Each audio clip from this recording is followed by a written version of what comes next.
إله إلا الله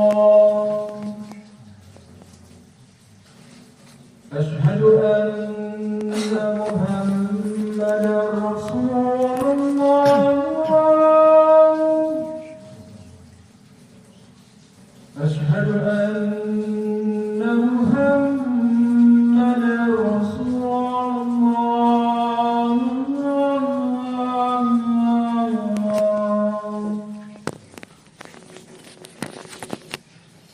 هيا على الصلاة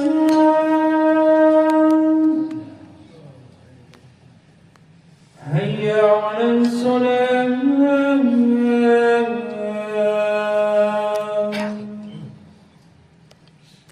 هيا على الفلاح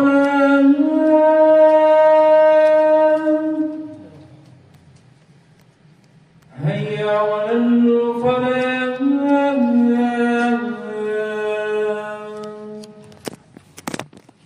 الله أكبر الله أكبر لا إله إلا الله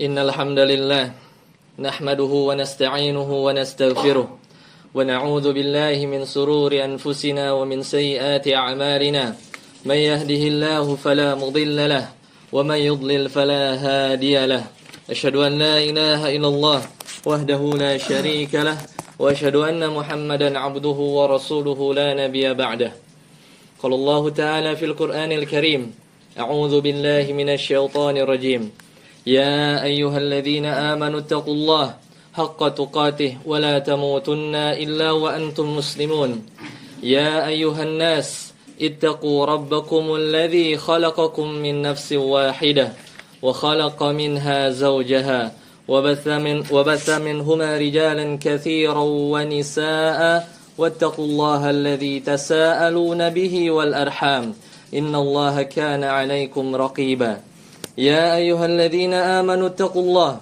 وقولوا قولا شديدا يصلح لكم أعمالكم ويغفر لكم ذنوبكم ومن يطع الله ورسوله فقد فاز فوزا عظيما أما بعد فإن أصدق الحديث كتاب الله وخير الهدى هدى محمد صلى الله عليه وسلم وشر الأمور محدثاتها وكل محدثة بدعة وكل بدعة ضلالة وكل ضلالة في النار.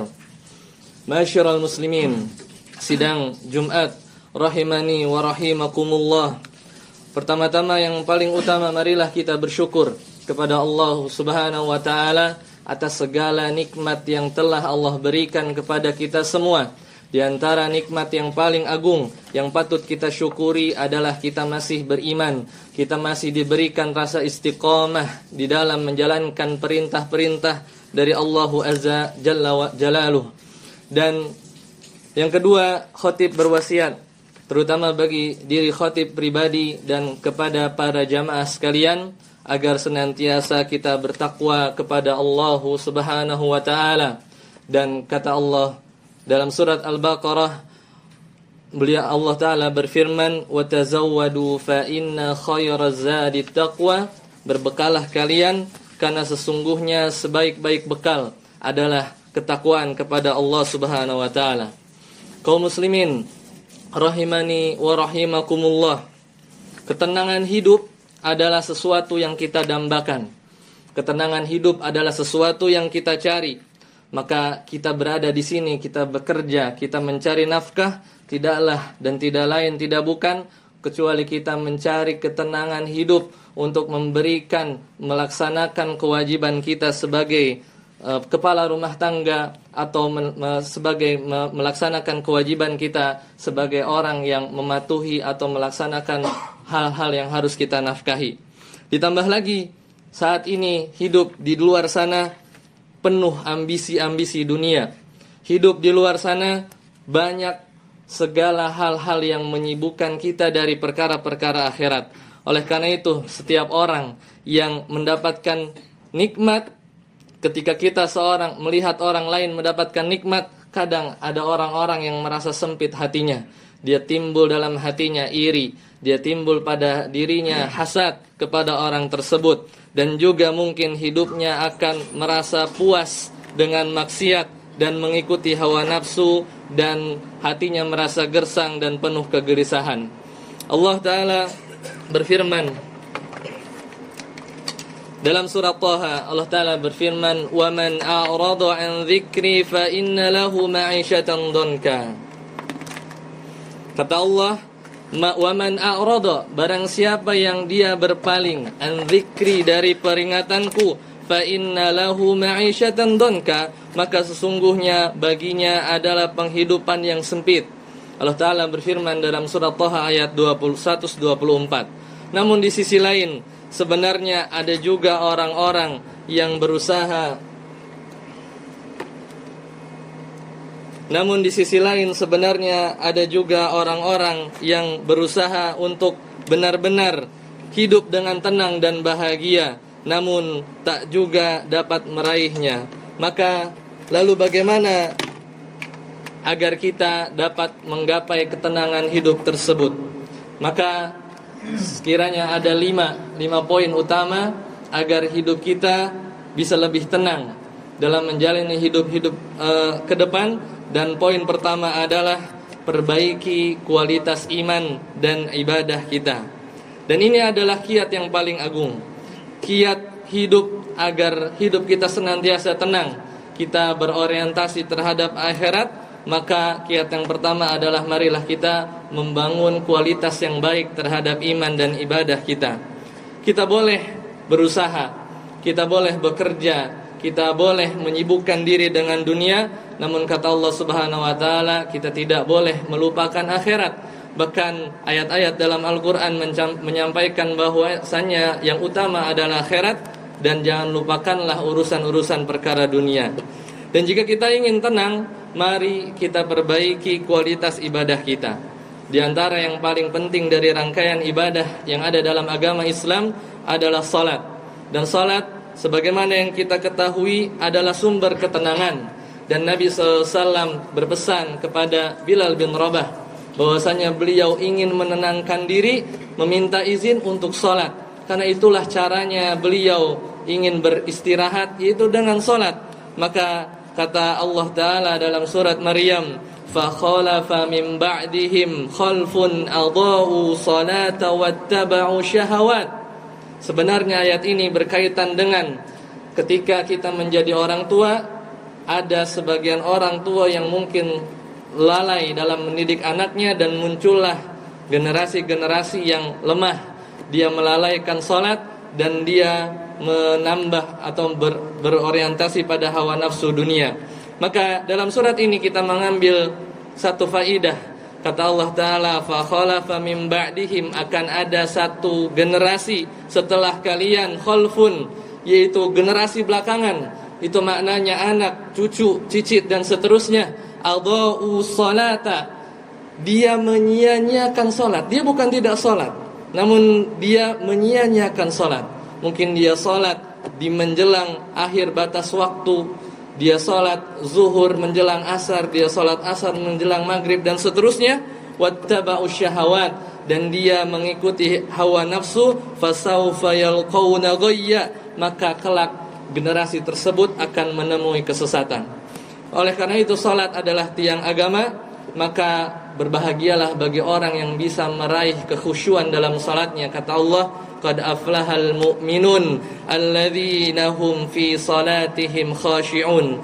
Sungguh beruntung orang-orang yang beriman. Di antara ciri orang beriman adalah ketika dia salat, maka dia salat dengan khusyuk dalam salatnya. Kemudian yang kedua, di antara kiat agar hidup kita menjadi tenang adalah berbanyak berzikir dan berdoa kepada Allah. Karena Allah Ta'ala berfirman, ala bidzikrillahi tatmainnul qulub. Ketahuilah atau ingatlah hanya dengan berzikir kepada Allah, hanya dengan mengingat Allah, bahwa hati ini menjadi tentram. Zikir dan doa adalah cara yang kedua yang paling ampuh untuk mendekatkan diri kita kepada Allah Subhanahu wa taala. Dan ini bisa kita lakukan apalagi kita dalam bekerja yang sekeliling kita banyak bahaya dan sekeliling kita tidak boleh lengah. Maka kita bisa isi detik demi detik, waktu demi waktu kita dengan berzikir, beristighfar, dan semoga kita dijauhkan dari sisi mara bahaya yang ada di sekitar kita. Dan ketika kita pergi ke sini, maka kita tentunya pasti sering berdoa untuk menaiki kendaraan. Salah satunya dari potongan doa yang biasa kita baca, Subhanalladzi sakhkhara lana hadza wa ma kunna lahu muqrinun wa inna ila rabbina lamunqalibun. Kemudian kita lanjutkan, Allahumma inni nas'aluka fi safarina hadzal birra wat taqwa. Kita meminta dalam perjalanan ke rumah, ke bandara, sampai ke tempat di mana kita bekerja, kita meminta dalam perjalanan safar kita hadzal birra wat taqwa, untuk senantiasa menjalankan kebaikan dan untuk senantiasa bertakwa kepada Allah. Wa minal amal, yaitu dari amalan-amalan kita berintegritas dalam bekerja, tidak berbohong, tidak memanipulasi, tidak membuat bahaya kepada orang sekitar kita. Ma tardha, dari amalan yang engkau ridhoi ya Allah. Kemudian kita terkadang melanjutkan, Allahumma hawwin alaina safarana hadza wa twi anna bu'dahu, dan jauhkanlah dari segala bentuk perjalanan kita kesulitan, dan yang dekat menjadi yang jauh menjadi dekat. Kemudian kita juga meminta kepada Allah, Allahumma anta sahibu fis safar. Kita meminta dalam safar, terutama dalam safar yang wajib kita mencari nafkah, agar Allah menjadi sahib kita, sahibus safar, yaitu Allah. Wal khalifatu fil ahli, dan kita meminta Allah menjadi pengganti kita bagi keluarga kita di rumah. Allahumma inni a'udzubika min wa'ta'is safar, dan kita juga meminta kepada Allah agar dijauhi dari kesulitan-kesulitan safar. Di antara bagian-bagian yang mungkin berelasi dengan keadaan kita sekarang, yaitu kesulitan-kesulitan pekerjaan, wa akabatil manzar wa su'il munqalab fil mali wal ahli, dan juga kita meminta kepada Allah dari segala keburukan baik harta dan seterusnya.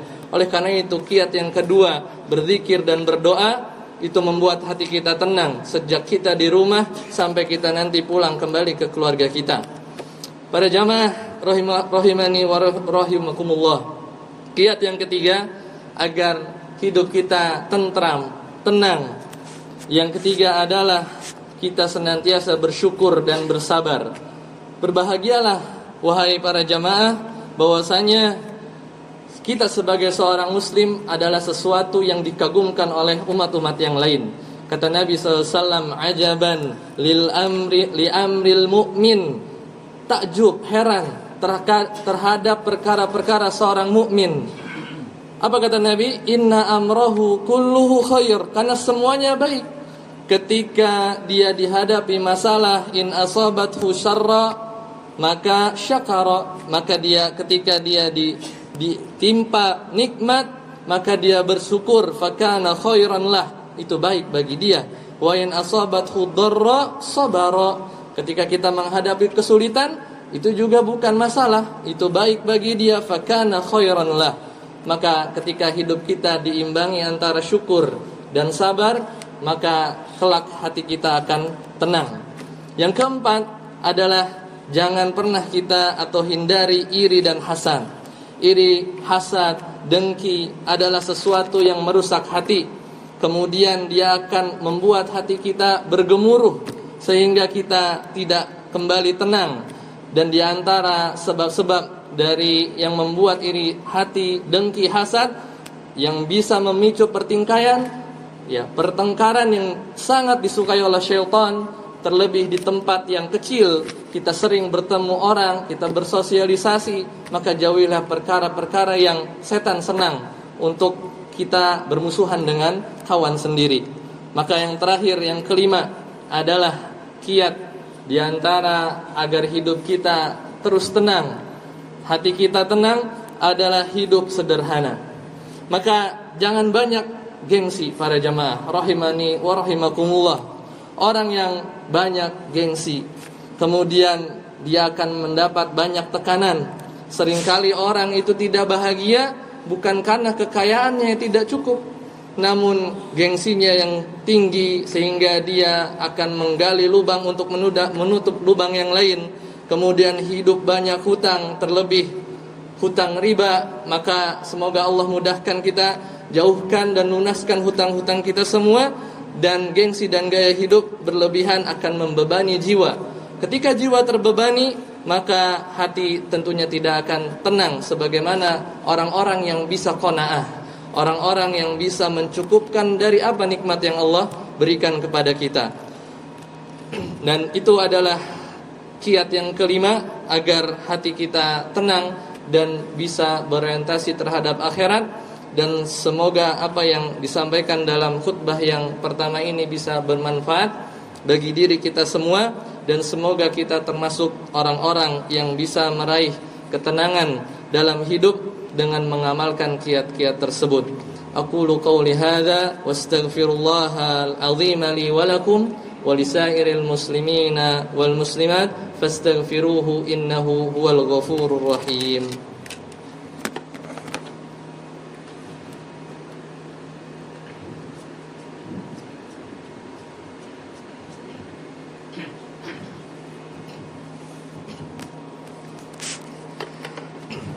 Alhamdulillah hamdan katsiran tayyiban mubarakan fih kama yuhibbu rabbuna wa yarda. Asyhadu an la ilaha illallah wahdahu la syarika lah wa asyhadu anna Muhammadan abduhu wa rasuluhu la nabiyya ba'dah. Allahumma shalli ala Muhammad wa ala ali Muhammad. Jamaah sidang Jumat rahimani wa rahimakumullah. Maka pada khutbah yang pertama telah kita simak bahwasanya ada 5 kiat agar hidup kita tenang dan berorientasi terhadap akhirat. Maka mari benar-benar kita amalkan. Mulai dari yang pertama, perbaikilah kualitas iman dan ibadah kita. Kemudian yang kedua, perbanyak berzikir dan berdoa di setiap kesempatan kecuali pada tempat-tempat yang dilarang, semisal di kamar mandi atau seterusnya. Kemudian yang ketiga, senantiasa kita seimbangkan sabar dan bersyukur dalam kehidupan kita, dan kita senantiasa menjauhi iri dan dengki, lebih-lebih hasad terhadap saudara sesama muslim. Maka ada satu hal penting lagi yang sangat ampuh agar membuat hati kita jauh lebih tenang daripada yang sebelumnya, diantaranya jauhi dosa dan maksiat. Karena Nabi Allah Subhanahu wa taala dan juga Nabi SAW menyebutkan bahwasanya dosa dan maksiat adalah salah satu sebab utama hidup menjadi gundah gulana, gelisah dan penuh tekanan batin. Karena seorang yang melakukan maksiat, tatkala hatinya masih memiliki alarm yang tidak enak dirasanya ketika dia melakukan satu maksiat, meskipun itu kecil, maka jiwanya akan resah. Meskipun secara fisik atau lahiriah orang tersebut terlihat baik-baik saja. Rasulullah SAW bersabda, kata Nabi SAW dalam hadis yang sahih diriwayatkan oleh Imam Tirmidzi, innal abda idza aznaba dzamban, ketika seorang hamba dia melakukan satu dosa kecil, nukitat fi qalbihi nuqtatan sauda, maka di hatinya akan muncul satu titik hitam. 2 kali dosa 2 titik hitam, 3 kali dosa 3 titik hitam, dan seterusnya sampai hati seorang tersebut akan menghitam, gelap. Maka ini menunjukkan bahwa dosa membuat hati menjadi gelap. Cahaya tidak akan masuk, ilmu tidak akan mudah diterima, maka hati akan tidak tenang.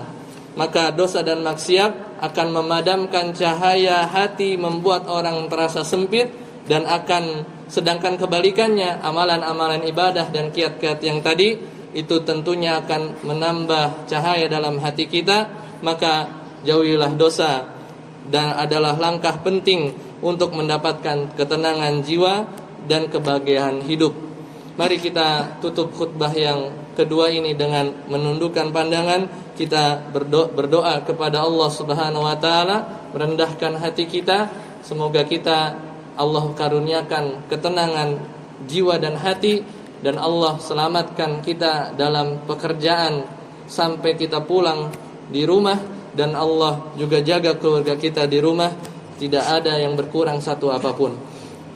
إن الله وملائكته يصلون على النبي يا أيها الذين آمنوا صلوا عليه وسلموا تسليما اللهم صل على محمد وعلى آل محمد كما صليت على إبراهيم وعلى آل إبراهيم إنك حميد مجيد اللهم اغفر للمسلمين والمسلمات والمؤمنين والمؤمنات الأحياء منهم والأموات إنك سميع قريب مجيب دعوات ربنا ظلمنا أنفسنا وإن لم تغفر لنا وترحمنا لنكونن من الخاسرين اللهم اكفنا بحلالك عن حرامك وأغننا بفضلك عمن سواك ربنا آتنا في الدنيا حسنة وفي الآخرة حسنة وقنا عذاب النار وصلى الله على نبينا محمد وآخر دعوانا أن الحمد لله رب العالمين عباد الله إن الله يأمر بالعدل والإحسان وإيتاء ذي القربى وينهى عن الفحشاء والمنكر والبغي يعظكم لعلكم تذكرون ولذكر الله أكبر أقيموا الصلاة